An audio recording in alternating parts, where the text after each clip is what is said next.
네, 안녕하세요. 주식은 역시 기리기리세 기리십니다. 안녕하세요, 기리분들. 올해 가장 큰 이벤트 중 하나라고 말할 수 있는 미국 대선이 딱 하루 남았습니다. 그러다 보니까 증시는 전부 다 눈치 보기를 보여주고 있는데요. 어떻게 보면 조금 심심한 증시였다라고도 볼 수 있을 것 같은데 오늘의 경제 소식 빠르게 보고 끝내보도록 하겠습니다. 같이 공부하시죠. 렛츠 기릿!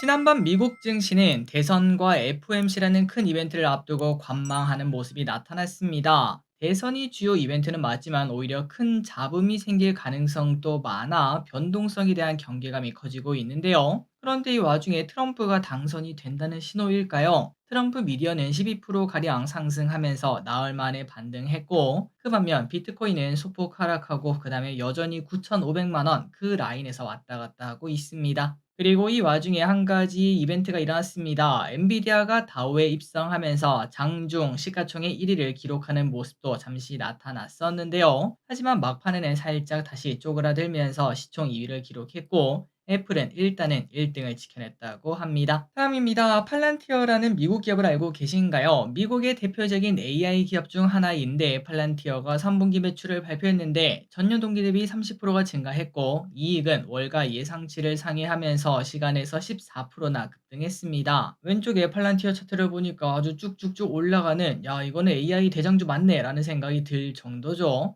그렇다면 이러한 호실적을 낸 이유가 뭔가 봤더니 정부 매출이 있었다고 합니다. 팔란티어는 군대 위치를 시각화하는 소프트웨어를 정부에 제공하는 사업을 운영하고 있고 이 매출이 전년 동기 대비 40%나 늘었다고 하네요. 그리고 AI에 대한 기대감은 계속 커지지 않겠습니까? 그래서 AI 솔루션에 대한 기업들의 수요도 늘어나면서 올해 실적 전망치도 상향 조정되었다고 합니다.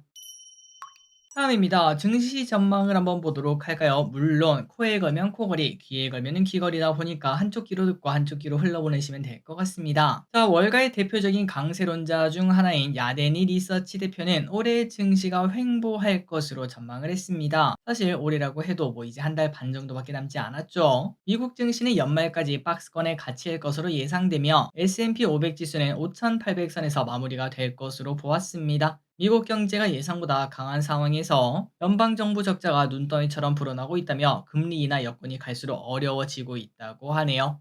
자, 그래서 이제 금리 인하가 우리가 예상했던 대로 그냥 베이비 컷도 안 나오는 뭐 그런 상황이 나타나게 되면은 결국은 증시도 제자리 걸음을 걸을 수밖에 없다는데, 과연 앞으로 금리는 어떤 식으로 흘러갈지 그 부분도 우리가 관심 있게 봐야 될 것 같습니다. 보통 우리 입장에서는 금리가 인하되면 좀 좋죠. 보통 이제 금리가 인하될수록 증시가 상승한다고 생각을 하니까요.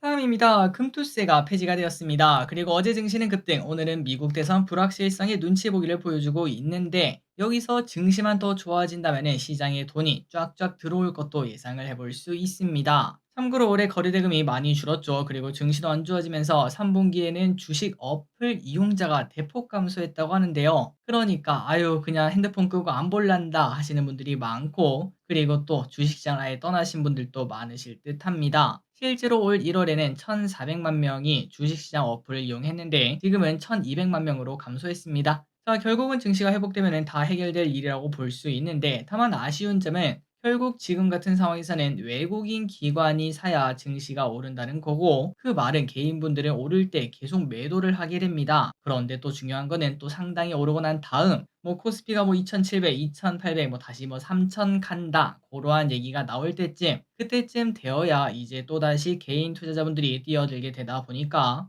이제 파티가 어느 정도 진행되고 난 다음에 들어오는 거는 딱히 먹을 게 그렇게 많지는 않겠죠. 이러한 부분이 항상 아쉬운 것 같습니다. 다음입니다. 금투세 폐지에 대해서 다들 좋은 이야기를 하고 있지만 단기간의 호재로 끝날 가능성도 있다고 합니다. 바로 과거 대만이 그랬다고 하는데요. 2015년에 대만에서 양도소득세 폐지가 있었습니다. 그 이후 대만 증시는 일주일간은 상승하는 모습을 나타냈으나 그 이후 6개월간은 오히려 다시 소폭 하락하는 모습을 보여줬다고 합니다. 물론 차트를 보니까 그 이후에는 대세 상승이 나타나긴 했더라고요. 자, 물론 상황이야 다 다르겠지만 금투세가 폐지가 되었다고 바로 코스피 3천 간다 이렇게 볼 수는 없습니다. 결국은 기업들의 실적이 또 좋아져야 되고 한국이 투자할 만한 나라인지가 매우 중요하겠죠. 단 개인적으로 생각했을 때 하락 리스크가 사라진 것만 해도 저는 매우 긍정적으로 보고 있습니다. 이때까지는 매번 뭐 금투세 관련 소식만 나오면은 막 장중에 플러스 되었다가 마이너스 되었다가 난리가 났었는데 그것만 사라져도 투자하기가 훨씬 더 편하죠. 다음입니다. 자, 이제 금투세 다음으로 요게 시끄럽다고 합니다. 바로 상법 개정인데요. 자, 전문가들 사이에서는 금투세 폐지 효과가 2배가 되려면은 상법 개정이 필요하다 이렇게 말을 하고 있습니다. 그래서 상법 개정이 뭔가 하고 찾아봤더니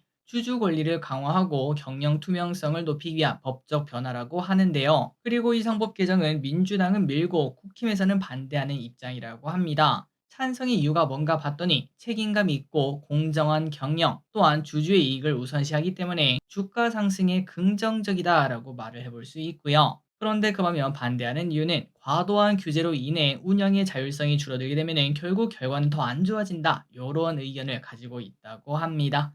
자, 그런데 전문가들의 말에 따르면 주식시장에는 상법 개정이 더 좋다고 합니다. 그건 뭐 당연하다고 볼 수 있겠죠. 주주 권리를 강화하고 그 말인즉슨 우리의 권리를 강화한다는 거니까 기업들이 뭔가를 선택할 때 조금이라도 우리를 더 선택하게 되는, 그러니까 우리가 주식 투자하다 보면은 야 이게 말이 되냐 대기업은 이래도 되냐 뭐 그런 경우가 좀 많지 않겠습니까? 특히 뭐 두산그룹주 막 그런 쪽에서 많이 나오죠. 그런데 이게 통과하게 되면은 그런 부분도 미연에 방지할 수 있는 그런 효과도 있다 보니까 결국 상법 개정이 통과되면은 주식시장에는 좋다 이러한 얘기가 있더라고요. 어쨌든 아직까지 결론 난 건 없지만 한동안 이 부분도 시끄러울 듯합니다. 다음입니다. 피자헛이 회생 절차 신청을 냈습니다. 사실 언제 망하나 궁금했던 한국 피자헛 결국 회생 절차를 신청했다고 하고요. 참고로 한국 피자헛은 22년도에 이미 적자를 냈었습니다. 자, 최근 한국 피자헛은 그동안 가맹점주들과 합의 없이 원부자재에 마진을 붙여왔었는데 여기에 대해서 소송이 걸리고 2개월 전 판결을 받았습니다. 그래서 결국 무려 210억 원의 부당 이득금을 돌려주게 되었는데 안 그래도 적자인데 210억. 야, 이거는 뭐 버틸 수가 없었겠죠. 버티지 못하고 파산을 한다고 하네요. 자, 사실 이것뿐만 아니라 피자에 대한 걱정은 여전히 나오고 있습니다. 치킨 피자는 배달의 양대 산맥이긴 했지만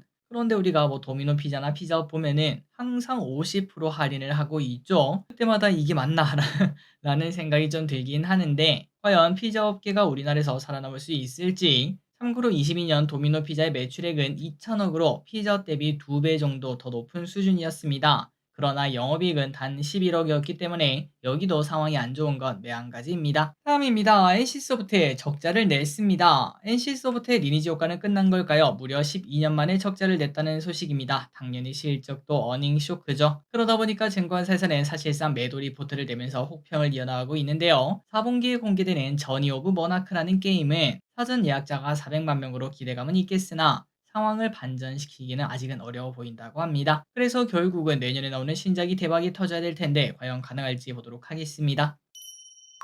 하지만 게임 산업은 좋다고 합니다. 금리 인하기에는 성장주가 좋고요. 그리고 25년 내년에는 정신 차린 게임사들의 신작 러시가 오고요. 중국의 판호 개방 등 여러 가지 호재가 겹친 게 바로 게임 산업이라고 말할 수 있겠습니다. 특히 주가도 다들 나름 바닥권이라서 부담이 없다는 게 장점이라고 말할 수 있겠죠. 또한 최근 판호가 공개된 시프트업은 연일 주가가 상승하는 모습이 나타나고 있습니다. 내년 1분기 중에 시프트업의 니케가 중국에 공개가 된다고 하는데 충분히 성공 가능성도 나온다고 하네요. 과연 내년 이맘때쯤 게임주는 어떤 위치일지, 그리고 같이 보는 게 또 엔터주 아니겠습니까? 엔터주는 어떻게 될지 계속 보도록 하겠습니다. 다음입니다. 공모주. 이 친구는 아직 돌아오지 않았네요. 오늘 상장한 HEM 파마 환매 청구권이 있지만 힘을 못 쓰고 쓰러지는 모습입니다. 자, 개인적으로는 어제 증시도 좋았고 그다음에 또 환매 청구권이 있다면은 사람들이 10% 하락까지는 뭐 당연히 갈 수는 있겠지만 그때부터는 조금 버티는 모습이 나타날 거라고 예상을 했습니다. 그 이하 가격에서 매도하는 것보다는 환매 청구권을 사용하는 게 더 유리하기 때문이죠. 그럼에도 불구하고 HEM 파마 쭉쭉 빠지는 모습을 나타내서 오늘 저끼리 시청약한 환매 청구권 공모주 2개도 좀 걱정이 되는 상황입니다. 그럼에도 불구하고 또 돌아오겠죠. 하락이 있으면은 오름이 또 있는 법이니까 한번 기다려보도록 하겠습니다. 자, 그리고 HEM 파마 환매 청구권이 있습니다. 이번 주 토요일까지 일단 보유하시고요. 매도나 매수 그리고 다른 계좌로 이동하시면 안 된다는 거 알고 계실 거로 생각하고요. 주가 회복이 만약에 그때까지 안 된다면은 청구권 사용 방법을 알려드리도록 하겠습니다. 이왕이면 사용할 필요 없이 회복이 되었으면 좋겠네요. 다음입니다. 요즘 우주항공 쪽이 이벤트가 좀 많은 편입니다. 우주항공청에서 달 착륙선 개발을 본격화했다고 합니다. 한국항공우주연구원과 달 탐사 2단계 사업에 대한 협약 소식이 떴는데요. 그래서 2032년에 달 착륙선을 발사한다고 하는데 잘 되었으면 좋겠습니다. 그리고 오늘 한미 태양 코로나 그래프라는 게 발사가 되었다고 하는데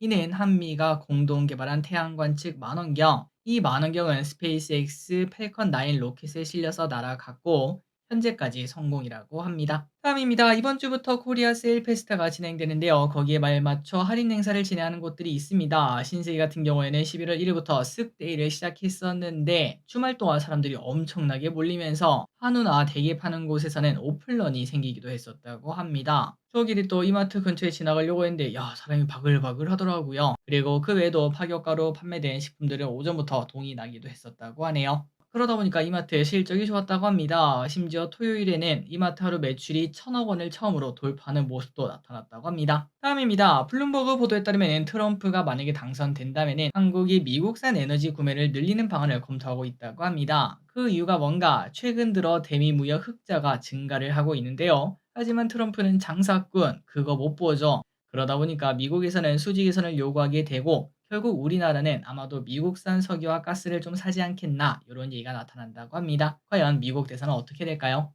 다음입니다. 퇴직연금 갈아타기가 요즘 좀 시끌시끌한 것 같아요. 퇴직연금 실물 이전 서비스가 지난달 말부터 시작이 되었습니다. 그러다 보니까 자금 이동에 대한 기대감이 커지고 은행들이 앞다퉈 경쟁에 나서고 있다고 하는데요. 참고로 퇴직연금 시장이 무려 400조다 보니까 은행이 난리인 것도 확인할 수 있습니다. 자, 기존에는 연금 계좌를 다른 금융사로 이전하려면 기존 상품 해지에 따른 비용과 상품 매도 후 재매수하는 과정 귀찮죠. 그래서 거의 안 했었는데 그런데 이제는 기존 상품 매도 없이 상품을 갈아탈 수 있어서 가입자 부담이 줄어들었다고 합니다. 자, 그래서 이제 퇴직연금 갈아타기에 관심이 있다면 이제 시작되었으니까 참고하시면 될 것 같습니다. 자, 다음입니다. 얼마 전에 급등했던 중국, 이제는 좀 쉬었다가 다시 상승할 때가 된 걸까요? 중국 전인대 상무위원회가 시작되었습니다. 보도에 따르면 지방정부 부채 한도를 늘리는 방안을 검토하고 있다고 합니다. 그동안 지방정부는 장기적인 부동산 침체로 수입원이 부족해지면서 막대한 부채를 쌓아왔고 숨겨진 부채도 있을 것으로 추정한다고 하는데요. 그러다 보니까 지방정부의 부채 문제를 해결하고 부동산 디레버리징을 의도하기 위한 정책의 일환이라고 합니다. 그리고 또 미국 대통령이 누가 되든 압박이 심해지지 않겠습니까? 그래서 내수 부양을 위한 것으로 보인다고 하는데 그래서 오늘 중국 증시는 어쨌든 상승하는 모습이 나타났고 당분간 중국 관련주도 볼 필요가 있겠네요. 이러다가 올해 그리고 내년까지는 중국이라는 키워드가 아주 우리나라 시장을 강타할 수 있겠습니다. 자, 오늘의 공부 여기까지 끝났습니다. 항상 이렇게 같이 공부해서 진심으로 감사합니다. 지금까지 길이셨습니다. 빠이요.